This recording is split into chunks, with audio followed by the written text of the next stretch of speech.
Welcome to Base by Base, the papercast that brings genomics to you wherever you are. Thanks for listening, and don't forget to follow and rate us in your podcast app. So, imagine for a second that you're out on the open savanna. Right. Highly stressful environment. Oh, absolutely. It's a life or death scenario every single day. You and your group are just trying to eat your breakfast, but in any moment, you can become breakfast for something else. Yeah, you have to keep watch. Exactly. But here is the ultimate dilemma. How does your group decide who actually keeps an eye out for predators? I mean, why is it that in some flocks of birds, everyone just keeps this, low-level lookout, constantly glancing up? But then a group of meerkats will rely on one dedicated, high-alert guard standing tall on a termite mound. It's the ultimate evolutionary balancing act, really. It really is a classic social dilemma. Sure. Because the benefits of spotting a hawk or a lion, those are shared by everyone in the group. If someone yells run, you all run. Yeah, everybody wins. Right.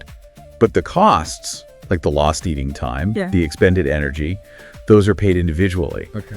So what really happens when the cost of looking out for predators changes? Well, that's the exact puzzle we're exploring today. I'm very excited for this one. Yeah, it's fascinating. We're going to look at how the physical environment, like the actual geometry of where an animal lives, completely reshapes the survival strategy of an entire species. Moving from the mystery of these wild behaviors to the scientists who finally cracked the code, today we celebrate the work of Charlie Pilgrim, Andrew Bate, Richard Mann, and their colleagues across the University of Leeds, the Spanish National Research Council, the University of Rochester, and Johns Hopkins University, who have advanced our understanding of behavioral ecology and collective vigilance. It is a remarkably elegant piece of research because, to really grasp why their breakthrough is so important, we first need to understand the historical debate that's divided behavioral scientists for decades. Let's set the stage then. When biologists talk about collective vigilance, what exactly are they referring to? So, broadly speaking, collective vigilance is how animals and groups benefit from the predator detection efforts of others. Okay. But in nature, we generally see two very distinct main strategies. The first is the many eyes strategy. Many eyes, like it sounds. Everyone's looking. Right, everyone in the group does a little bit of the work. Think about yellow-eyed juncos. They forage on the ground for seeds, and while they're pecking away, every single bird in the flock occasionally glances up to scan the sky for hawks. So no one's on guard duty full time. Exactly. No one is a dedicated guard, but collectively, because there are so many of them, there are always a lot of eyes on the sky. Right, so everyone chips in a tiny amount of effort, and the group gets this massive, overlapping field of vision. Exactly. The second strategy is the Sentinel strategy. This is where one or a few individuals take on a highly vigilant, dedicated role. And the rest of the group just chills out. Basically, yeah. They completely ignore the sky and just focus on foraging. A classic example here is the meerkat. You've probably seen the nature documentaries. Oh, of course. Right, the group is digging for grubs in the dirt, and one meerkat is standing bolt upright on a mound or a dead tree, just actively scanning the horizon. The dedicated lookout. But you mentioned a historical debate.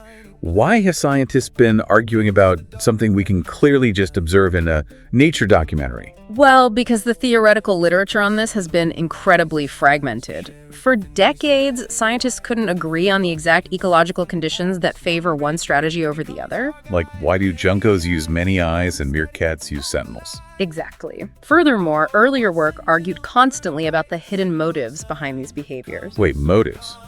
Like animal psychology? Kind of. Is a sentinel acting cooperatively? Like, are they sacrificing their own meal out of kin selection to protect their family? Or are they acting selfishly? Perhaps because climbing up a tree to act as a sentinel is actually a safer spot to be when a predator finally attacks. Okay, let's unpack this. It's kind of like being in a study group for a massive exam. Oh, I like that. Right. Is it better for everyone to just skim all the reading individually, which is like the many eyes strategy, everyone doing a little bit? Or do you designate one person to read the textbook incredibly closely and summarize it for the rest of the group while they relax? Yeah, the sentinel. Exactly. And more importantly, the scientists were arguing about why the study group chooses one method over the other. Like, are you summarizing the book because you love your friends or because you want to control the information and guarantee you get the best grade? That's a perfect analogy. And for a long time, researchers tried to solve this by observing specific species in the wild and trying to guess at their internal motives. Which seems really hard to prove. It is. They treated the many eyes behavior and the sentinel behavior as completely distinct, separate biological phenomena. So we have these two strategies and decades of biologists arguing about motives. How do you actually prove who's right? I mean, you can't just stare at more meerkats in the desert and guess what they're thinking. No, you definitely can't. Instead, you build a unified mathematical framework. Math to the rescue. Always. The researchers created what they call a minimal analytical model. They stripped away all the messy, species-specific variables. Like what? You know, like the color of a bird's feathers or the specific diet of a mammal. They boiled it down to a basic equation. Okay, lay it on me. Essentially, individual fitness is simply the benefit of the group's collective vigilance minus the individual's cost of vigilance. Hold on, before we start mapping out massive data grids, let me make sure I'm following this. Sure. I get that individual fitness is just benefits minus costs, but how do you quantify a cost when we're talking about wild animals? Yeah. It's not like they're paying a subscription fee to look at the sky. No, that's the crucial question. In this model, the cost of vigilance is mostly an opportunity cost. If you're looking for predators, you aren't looking for food. Okay. Time is money, or in this case, calories. Exactly. So the researchers mapped out a massive 500 by 500 parameter space using dynamic systems analysis and computer simulations. Yeah. They ran scenarios with varying group sizes, from just 2 individuals all the way up to 16. But the key innovation is that they specifically looked at how that opportunity cost scales in different physical environments. Scaling costs. Yeah. Okay, in the paper, they used the mathematical terms convex and concave to describe these costs. Break down how that actually maps to the wild. Let's start with convex costs. In mathematics, a convex curve is steepening. It starts out flat and gradually gets steeper and steeper. This maps perfectly to being in an open, uniform environment, like an open field. If you're a bird foraging in a flat field, taking a quick split-second glance up at the sky is cheap. It barely interrupts your eating. Right, a quick peek costs me almost nothing in terms of lost calories. But if you want to increase your vigilance to the absolute maximum, meaning you're staring at the sky constantly, your cost drastically steepens. Because you weren't looking at the ground at all. Right. It ruins your ability to find food. You'll starve. So in an open field, low vigilance is cheap, but high vigilance is incredibly expensive. That's a convex cost. Okay, so if concave costs are the exact opposite, starting extremely steep but then flattening out, that must be the tree or the termite mound. You nailed it. Concave costs represent environments with structured vantage points. Right, because climbing it is a massive interruption to your foraging. It takes a huge amount of energy and lost foraging time to stop digging, walk over to a tree, and climb all the way to the top. You pay a massive upfront penalty. But once you're up there, But once you're up the tree, your field of vision is incredible. The metabolic cost to keep looking around once you're already up there is practically zero. You've already paid the entry fee. That's a concave flattening cost. it's the math of climbing trees versus standing in fields. That's a great way to picture it. So now that we understand how the digital animals are paying for their vigilance, what did these massive computer simulations actually reveal? They revealed a massive aha moment. The shape of the cost curve dictates the entire survival strategy of the species. Wait, really? It all comes down to the environment. It all comes down to the environment. If the costs are convex, meaning the simulated animals are in an open habitat with no trees, the optimal mathematical solution for survival is always the many eyes strategy. Because low-level vigilance is so cheap in an open field, the algorithm figures out it makes mathematical sense to spread that low cost across the whole group. Exactly. Everyone just takes a quick glance and nobody starves. Makes sense. But if the costs are concave, meaning the simulation includes an environment with vantage points, the mathematical solution completely flips. To the Sentinel. Yes, the optimal strategy becomes a Sentinel. It's incredibly inefficient for the whole group to stop eating and climb a tree. Right, they'd all waste their energy climbing and nobody would be eating anything. They'd just be a tree full of starting meerkats. Right. So instead, one single individual pays that steep initial cost to climb the tree. And because their marginal cost to keep watching is now basically zero, they stay there on high alert. While everyone else just grazes. Exactly. Everyone else stays on the ground and eats with zero vigilance. Okay, here's where it gets really interesting. Because the researchers didn't just run this once. No, they didn't. They ran these simulations twice. Once, where the animal group was modeled as entirely selfish, meaning every individual digital animal only cared about its own personal survival. And once where the group was entirely cooperative, meaning they wanted to maximize the average survival of the whole group. And the big twist is, it didn't matter. This exact same split emerges whether the group is modeled as totally self-aware or totally cooperative. And that completely upends decades of biological debate. Because they've been arguing about motives. Yes. Researchers have been arguing for years over the morality or the genetics of Sentinel behavior. Are Sentinels altruistic heroes protecting their kin? Or are they selfishly seeking the high ground? And the math says, it doesn't matter. What this model proves is that the environment forces the strategy. The physical shape of the habitat dictates the math, and the animals, regardless of their underlying genetics or motives, just optimize for it. The environment is the invisible hand guiding the behavior. It's fascinating because it strips away all that anthropomorphic baggage we project onto animals. Totally. But the paper doesn't stop there. They extend this model to explain some really specific, highly complex real-world behaviors. Let's talk about behavioral switching. Okay. Because real life isn't a perfect math equation. Yeah. A habitat isn't just an infinite flat field or an infinite forest of trees. Right. Real environments are complex, which leads to what the researchers call S-shaped cost curves. That's shaped. Yeah. A habitat might have a convex region, like a grassy patch, right next to a concave region, like a rocky outcropping. And what the model shows is that when the baseline threat of predation rises, groups can mathematically switch strategies on the fly. They just flip a switch from many eyes to Sentinel. How does that work in practice? Well, the paper points to incredible field observations of meerkats to back this up. When a meerkat group is foraging in the brush, and there's no sentinel on a mound, the foragers on the ground actually maintain a certain level of vigilance themselves.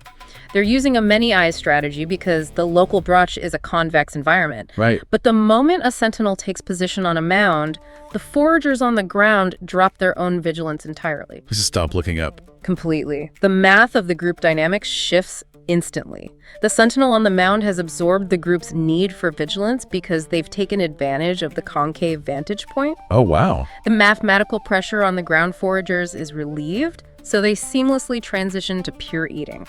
That's incredible. And what about physical positioning within the group? Because the model also digs into edge effects. How does geometry affect who does the looking? This is another beautiful output of the math. In heterogeneous environments, the costs and risks aren't distributed equally. Think about the literal geometry of a massive flock of starlings foraging on the ground. Okay, picture a big circle of birds. Yeah. If you're a bird dead in the center, surrounded by hundreds of your flock mates, your immediate risk of a falcon swooping down and grabbing you specifically is incredibly low. Yeah, there are 100 other targets in the way. Meat shields, basically. Grim, but accurate. So the birds in the center have the luxury of just staring at the dirt and eating? Yes, because their relative risk is low. But if you're on the physical edge, the perimeter of that foraging group, you face a vastly higher relative risk of being picked off. You're the first thing the predator sees. So if you don't look up, your chance of death is practically 100%. Exactly. So your relative cost of vigilance, the lost calories from not eating, is tiny compared to the massive benefit of not getting eaten. The model mathematically predicts that individuals on the periphery will maintain a much higher level of vigilance than those in the center. And this actually maps to the real world. It does. This isn't just a quirk of the simulation. This perfectly mirrors what field biologists see in the wild with flocks of starlings and brent geese. Yeah, the birds forming the outer ring are looking up constantly, while the birds in the middle are a sea of downturned heads just vacuuming up seeds. It's all just risk algorithms playing out in feathers and fur. Okay, there's one more crucial detail we have to cover, and it goes back to the sentinels on the mounds. Being the lookout is great for the group, but eventually that sentinel is going to get hungry. How does the group decide who takes the next shift? Do they have a little meerkat roster? A little clipboard? Right. I'm trying to picture how a computer actually simulates hunger without a biological stomach. So this is where the model is at its most elegant. In the computer model, the simulated animal literally has a digital energy state that depletes over time. Like a video game health bar. Exactly like that. They prove that in concave environments, the ones with vantage points, if you simply factor in these energy states, turn-taking naturally emerges without any explicit coordination or communication needed. Walk me through the mechanics of that. I'm struggling to see how nobody's coordinating it. It all comes back to opportunity cost. Let's say you're a satiated animal. Your digital energy bar is full because you've been eating grubs all morning. Okay, I'm full. Right. So your opportunity cost of not foraging is extremely low. You aren't desperately hungry, so taking the time to climb the mound and act as the sentinel isn't that costly to your survival. I can afford to take the hit. Exactly. But as you stand on that mound, your digital energy bar depletes. You're burning calories but not taking any in. As that bar drops, the algorithm mathematically forces your opportunity cost variable higher and higher. Oh, I see. Yeah, eventually your hunger gets so severe that the opportunity cost crosses a mathematical threshold. The equation tips, and you abandon your post to go eat. And meanwhile, another animal on the ground has been eating this whole time. Yep. Their energy bar is now full. Their opportunity cost is dropped to the floor. Precisely. As soon as the first sentinel steps down, the overall group vigilance drops, which raises the predation risk for everyone. The animal on the ground with the full belly now has the mathematical incentive to step up to the mound. And they just do it automatically. Yeah. The turn-taking happens entirely through the math of individual energy states interacting with group risk. There is no central commander assigning shifts. There are no vocal negotiations. It organically arises from the physics of their hunger and the geometry of their habitat. That is wild. Truly. So, what does this all mean? We have this beautiful mathematical framework tracking energy bars and cost curves that explains everything from juncos to meerkats. How does this unified theory change the way we actually study the natural world moving forward? Well, fundamentally, this model heals that fragmented literature we talked about at the beginning. Right. It proves that many eyes and sentinel behaviors aren't distinct, isolated biological phenomena. They are alternative, highly optimized solutions to the exact same adaptive problem. Which is amazing. It is. Moving forward, the model predicts that sentinel behavior will strongly associate with the availability of vantage points in a species' evolutionary habitat. So what's the practical advice for biologists? So if you're a biologist studying a newly discovered species of babblebird, you shouldn't just look at their genetics or try to guess their moral inclinations. You need to map out the structural geometry of the bushes they live in. Okay, I have to push back a little here. I'm putting on my skeptic's hat. Go for it. It's very easy to build a 500 by 500 grid of simulated animals in Python and watch digital energy bars go up and down. But how could field biologists actually measure a cost curve in the wild to prove this? You can't put a meerkat on a treadmill with a calculator to figure out its exact opportunity cost. This raises an important question, and to their credit, the authors of the paper are remarkably transparent about the limitations of their work. They admit it's not perfect. Definitely. The model uses what's called a mean field approximation. Meaning? It assumes perfect information sharing. So it pretends that if one bird on the edge of the flock sees a hawk, the entire group instantly knows and benefits. Which we know isn't true. The natural world is messy.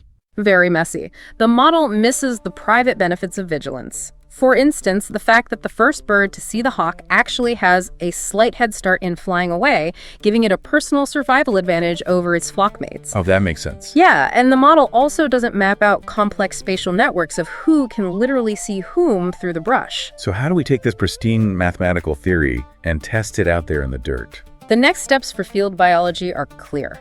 To measure these curves, researchers need to get creative.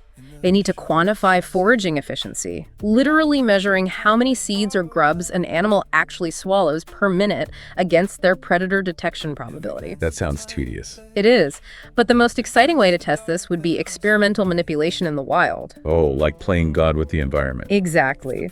Go to an open, flat field where a group of animals currently uses a many-eyes strategy and artificially construct a few tall vantage points. Like give them a dead tree or a fake mound. Yeah. Does the group mathematically switch to a sentinel strategy because you changed the geometry? Or, conversely, take a group of known sentinels and remove all their high ground, chop down the trees? Do they revert to a many-eyes strategy? That's how you test the math in the mud. I love that. Testing the algorithm of nature by literally moving the furniture around. It's a great visual. So ultimately, whether an animal group relies on a distributed many-eyes approach or a dedicated sentinel isn't just a quirk of their species or a moral choice about cooperation. It's a highly optimized mathematical solution driven by the physical shape of their environment and how hard it is to get a good look around. Exactly. And if we connect this to the bigger picture, we have to ask, What does this mean for how we organize our own society? Wait, human society? Yes, because this paper points out that this exact same mathematical split appears everywhere across entirely different domains. Think about human society. When costs are distributed and low, we naturally rely on a many-eyes approach, like a neighborhood watch program where everyone keeps an eye out for trouble from their own front porch. That makes a lot of sense. But when costs are concentrated and steep, we use Sentinels, like hiring dedicated, highly trained lifeguards to watch over a massive beach. Oh, wow, that's incredibly true. It's the same in technology. Do we rely on a vast, distributed network of cheap, low-level sensors spread across an ocean? Or do we pool our resources to build one massive, incredibly expensive Sentinel like the James Webb Space Telescope? My mind is officially blown right now. Even biology evolved this way at the cellular level. Think of the compound many eyes of a fly versus the singular, complex camera eye of a mammal. So the math really is everywhere. Yeah. Are we all, from meerkats on a termite mound to NASA engineers building satellites to evolution itself, just blindly following the exact same mathematical curve? This episode was based on an open access article under the CC BY 4.0 license. You can find a direct link to the paper and the license in our episode description. If you enjoyed this, follow or subscribe in your podcast app and leave a 5-star rating. If you'd like to support our work, use the donation link in the description. Now stay with us for an original track created especially for this episode and inspired by the article you've just heard about. Thanks for listening, and join us next time as we explore more science, base by base.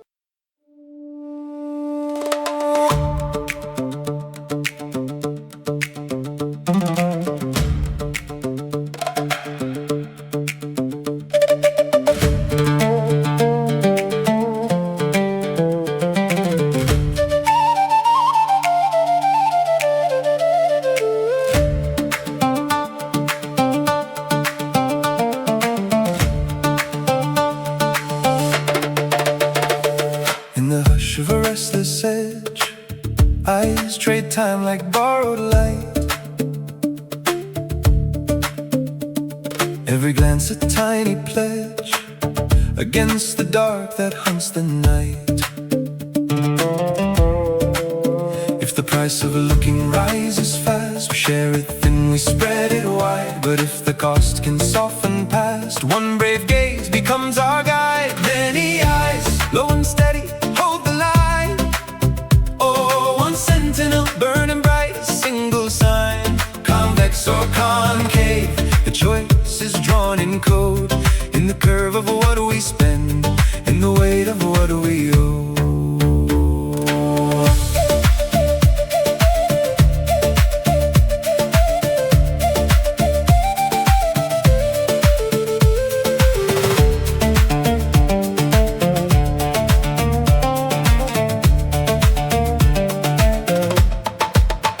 Selfish hearts, our hands align. Still the math keeps time the same. When the threat shifts, we redraw the line. And switching feels like changing flame.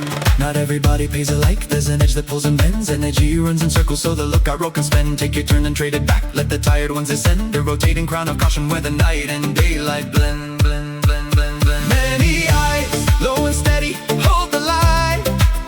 Oh, one sentinel burning bright, a single sign. It's not just will, it's how the cost becomes the load.